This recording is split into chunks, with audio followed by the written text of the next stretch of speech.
Hello students, आज का हमारा टॉपिक है जो हमारा सिलेबस है उसकी शुरुआत इंट्रोडक्शन पोषण विज्ञान। इसमें आज हम भोजन और पोषण विज्ञान के बारे में पढ़ेंगे। सबसे पहला है भोजन। भोजन क्या है? भोजन हमारे जीवित रहने के लिए मूलभूत आवश्यकताएं या प्राथमिक आवश्यकताओं में से एक है।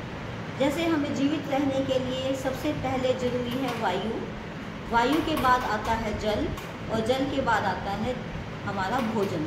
जीवित रहने के लिए जो मूल आवश्यकताएं होती हैं, भोजन उन आवश्यकताओं में से एक होता है और ये हमारे स्वास्थ्य को बनाए रखता है और हमारी काम करने की क्षमता को भी बनाए रखता है। इसके बारे में एक प्रसिद्ध व्यक्ति ने कहा है, जोनाथन स्विफ्ट। उन्होंने कहा है कि भोजन जो है वो बेस्ट डॉक्टर में से माना जाता है। उन्होंने बेस्ट डॉक्टर्स इन वर्ल्ड 3 बताए हैं, डॉक्टर डाइट, डॉक्टर क्वाइट और डॉक्टर मैरीमैन। भोजन, शांत रहना और प्रसन्न रहना, अगर ये तीनों हमारे लिए बेस्ट डॉक्टर की तरह काम करते हैं। भोजन में वो पदार्थ आते हैं जो हम खाद्य पदार्थ जिन्हें हम कहते हैं। खाद्य पदार्थ का मतलब जिन्हें हम खाते हैं और पीते हैं। खाने और पीने के साथ ही ये भी ज़रूरी है कि उन भोज्य पदार्थों के ऊपर हमारे पाचक रस मिल जाएं। पाचक रसों में वो अच्छे से घुल जाएं, मिल जाएं और शरीर के लिए उपयोगी हो सकें। लेकिन कई बार ऐसा होता है पाचक रसों में वो नहीं मिलते, तो फिर पाचक एंजाइम के द्वारा उनको खंडित करके शरीर के लिए अवशोषित कर दिया जाता है। और बहुत सी चीज़ें ऐसी होती हैं, पाचक रस उन पर क्रिया कर देते हैं, खंडित कर देते हैं, लेकिन वो शरीर के लिए उपयोगी नहीं होते हैं। वो भोज्य पदार्थों की श्रेणी में नहीं आते हैं, हमारे रक्त में वो नहीं मिलकर शरीर के लिए काम नहीं कर पाते हैं। इसके 2 एग्जाम्पल हैं। नंबर 1 है सैकरिन।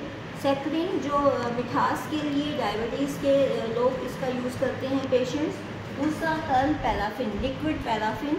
लिक्विड पैराफिन के द्वारा शरीर में जैसे जुलाब होता है, पेट को साफ करने के लिए इसका प्रयोग किया जाता है। उसके बाद नेक्स्ट आता है हमारा कि खाद्य पदार्थ शरीर के लिए क्या क्या करते हैं।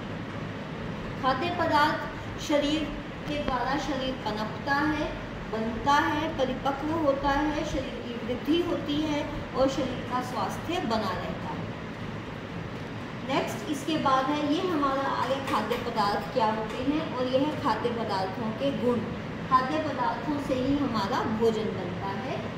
अच्छा भोजन क्या होता है? अच्छा भोजन वो होता है जिसमें जो खाद्य पदार्थ उपस्थित हैं उससे हमारे शरीर को ऊर्जा मिले, काम करने की शक्ति मिले और शरीर की क्रियाओं को नियंत्रित कर सके, शारीरिक क्रियाओं को कंट्रोल किया जा सके। ऐसा हमारा अच्छा भोजन होता है।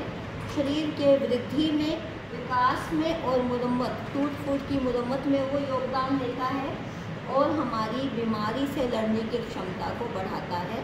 जैसे इम्यूनिटी, रोग निरोधक क्षमता को हम इम्यूनिटी कहते हैं। और आज के समय में, कोरोना के समय में आप लोग जानते ही हो, इम्यूनिटी को बूस्ट करने के लिए, बढ़ाने के लिए अलग अलग प्रकार के खाद्य पदार्थ लोग अपने भोजन में शामिल कर रहे हैं, जिससे कि वो बीमारी से लड़ने की ताकत उनकी बढ़ सके। इसके बाद नेक्स्ट है हमारा पौष्टिक तत्व। ये हमारा हो गया खाद्य पदार्थ और भोजन के बारे में। फिर है पौष्टिक तत्व। पौष्टिक तत्व क्या होते हैं? पौष्टिक तत्व भोजन में उपस्थित होते हैं, रासायनिक पदार्थ होते हैं, रासायनिक तत्व होते हैं जो उसी रूप में, जिस रूप में वो भोजन में है या हमारे शरीर में पाचक रसों के द्वारा मिलकर, पाचक एंजाइम की क्रिया के द्वारा उनका रूप बदल दिया जाता है, रूप परिवर्तित कर दिया जाता है। उसके बाद वो पोषण का काम करते हैं और भोजन के कार्य करते हैं। ठीक है। पौष्टिक तत्व हमारे 6 हैं: प्रोटीन, कार्बोस, वसा, विटामिन, खनिज लवण और जल। ये जो पोषक तत्व होते हैं, पौष्टिक तत्व जिन्हें हम कहते हैं, इनका काम अलग अलग होता है और कई बार एक ही काम कई पौष्टिक तत्व भी करते हैं। जैसे कि ऊर्जा देने का काम, एनर्जी देने का काम प्रोटीन भी करता है, कार्बोज भी और वसा भी। तो इनके द्वारा, लेकिन प्रोटीन का मेन काम क्या है? तंतु निर्माण। तंतु निर्माण मुख्य कार्य है प्रोटीन का, जो कि शरीर के लिए नए तंतु बनाते हैं। नए तंतु बनने से ही हमारे शरीर में वृद्धि, विकास और मरम्मत होता है। उसके बाद कार्बोज और वसा एनर्जी देने का काम करते हैं। विटामिन जो है वो शरीर की सुरक्षा करते हैं। सुरक्षा करने का काम खनिज लवण के द्वारा भी किया जाता है। तो सुरक्षा किससे करते हैं? ये हमारी इम्यूनिटी बढ़ाते हैं, बीमारी से लड़ने की ताकत हमें सुरक्षा देते हैं। उसके बाद शरीर का निर्माण भी विटामिन के द्वारा किया जाता है। जैसे विटामिन डी हमारी हड्डियों को मजबूत करता है। खनिज लवण के द्वारा शरीर का निर्माण होता है। जैसे कैल्शियम के द्वारा दांतों का निर्माण, हड्डियों का निर्माण किया जाता है। आयरन के द्वारा ब्लड का निर्माण होता है। प्रोटीन के द्वारा नई कोशिकाएं बनती हैं, तंतु बनते हैं। ये हमें सुरक्षा भी देता है। ये हमारे शरीर में अम्ल और अक्षार का संतुलन, एसिडिटी, अम्ल, एसिड, अक्षार, एल्कली, उनका संतुलन बनाए रखता है। शरीर में जल संतुलन भी बनाए रखता है खनिज लवण, जैसे कि सोडियम, पोटाशियम, ये इसमें मदद करते हैं। उसके बाद जल का काम क्या है? शरीर का निर्माण करना, बॉडी का टेम्परेचर को बनाए रखना और हमारे पाचन में व्यर्थ पदार्थों को बाहर निकालना, उसमें भी जल हमारी मदद करता है। इसके अलावा फोक, एक और तत्व है फोक या फाइबर, जो हमारी आंतों को स्वस्थ रखता है। ये साबुत अनाज, दाल, फल, सब्जियों के छिलकों में पाया जाता है। ये भोजन की मात्रा को बढ़ा देते हैं, उसका वजन बढ़ा देते हैं, जिससे हमारा पेट तो भर जाता है, लेकिन हमारे शरीर का वजन नहीं बढ़ता। दूसरा इनका महत्वपूर्ण काम ये होता है कि आंतों की जो मांसपेशियां होती हैं उनको सिकुड़ने, फैलने के लिए प्रेरित करते हैं, स्वस्थ रखते हैं, जिससे आंतें ठीक रहती हैं। और ये झाड़ू की तरह हमारी आंतों की सफाई का काम भी करते हैं। आंतरिक स्वच्छता और आंतों की सफाई, इस काम में फोक हमारी मदद करता है और बॉडी के वेट को भी कंट्रोल करने में हमारी मदद करता है। इसके बाद नेक्स्ट आता है संतुलित भोजन, बैलेंस्ड डाइट। हम बार बार सुनते हैं हमें संतुलित भोजन खाना चाहिए। तो संतुलित भोजन है क्या? संतुलित भोजन जो है वो विभिन्न खाद्य पदार्थों का मिश्रण होता है। अलग अलग खाद्य पदार्थों को मिलाकर वो बनाया जाता है। खाद्य पदार्थ क्या होते हैं? जैसे कि आटा है, दाल है, चावल है, घी, दूध, मक्खन, मांस, मछली, अंडा, सूखे मेवे। तो अलग अलग पदार्थों के, विभिन्न खाद्य पदार्थों का ये मिश्रण है और उसमें सभी पौष्टिक तत्व उपस्थित होने चाहिए।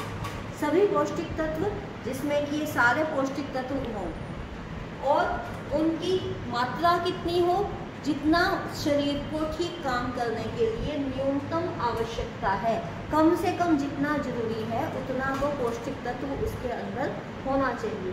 तो ये हमारा संतुलित भोजन होता है। उसके बाद नेक्स्ट है हमारा पोषण। अगला टॉपिक है पोषण। ये जो पोषण है, पोषण का मतलब है विभिन्न प्रक्रियाओं का संयोजन। जीवित प्राणियों में बहुत सी क्रियाएं होती रहती हैं, उन क्रियाओं का संयोजन है, उनका ग्रुप है, जिसके अंदर भोजन को पचाना, भोजन को अवशोषित करना और ये सब इसके अंदर आता है। तो ये प्रक्रियाओं का संयोजन है जो जीवित प्राणी में की जाती हैं।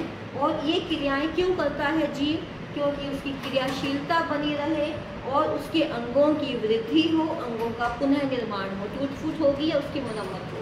इसके लिए ये प्रक्रियाएं जीवित प्राणियों के शरीर में होती हैं। लेकिन उन प्रक्रियाओं को करने के लिए आवश्यक पदार्थों को शरीर को प्राप्त होने चाहिए और शरीर उनका उपयोग करे, तभी ये पोषण हमारा हो सकता है। पोषण के बारे में जो ज्ञान देता है वो हमारा पोषण विज्ञान है, जिसे हम न्यूट्रिशन कहते हैं। और न्यूट्रिशन के बारे में लेवोइसर ने बताया था सबसे पहले। 18वीं सेंचुरी के एंड में उन्होंने इस वर्ड को यूज़ किया था और उन्हें हम लेवोइसर को पोषण विज्ञान का, न्यूट्रिशन का जन्मदाता भी कहते हैं। पोषण दो प्रकार का होता है, उत्तम पोषण और कुपोषण। उत्तम पोषण, गुड न्यूट्रिशन, अब गुड न्यूट्रिशन क्या होती है? जिसमें हमारे शरीर को उसकी आवश्यकताओं के अनुसार उचित मात्रा में पौष्टिक तत्व प्राप्त होते हैं और शरीर की ज़रूरतें पूरी होती रहती हैं। तो इसका पता हमें कैसे चलता है? इसका प्रभाव हम शरीर पे देख सकते हैं।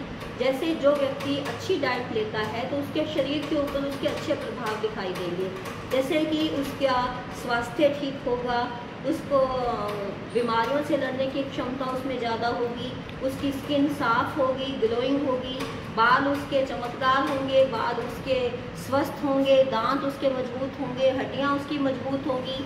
इसके अलावा उसका मानसिक स्वास्थ्य भी ठीक रहेगा और उसकी कंसंट्रेशन ज़्यादा होगी, भूख व्यक्ति को ठीक लगती है, उसका भोजन डाइजेस्ट ठीक तरीके से हो जाता है और व्यक्ति काम करते समय थकावट नहीं होती, सो के उठता, नींद पूरी आती है, सो के उठता है तो उसके बाद भी वो फ्रेश महसूस करता है, थका हुआ नहीं लगता। तो ये अच्छे पोषण के गुण होते हैं। उसके बाद कुपोषण। कुपोषण जो है, बैड न्यूट्रिशन, ये दो प्रकार का है, ओवर और अंडर। ओवर मीन्स जरूरत से ज़्यादा, अंडर मीन्स कम। ओवर न्यूट्रिशन में जब व्यक्ति अपनी ज़रूरतों से ज़्यादा भोजन खाता है तो इसका क्या शरीर पे बुरा प्रभाव पड़ता है? सबसे पहले मोटापा व्यक्ति का बढ़ता है और उसके बाद अन्य दूसरी समस्याएं भी शुरू हो जाती हैं।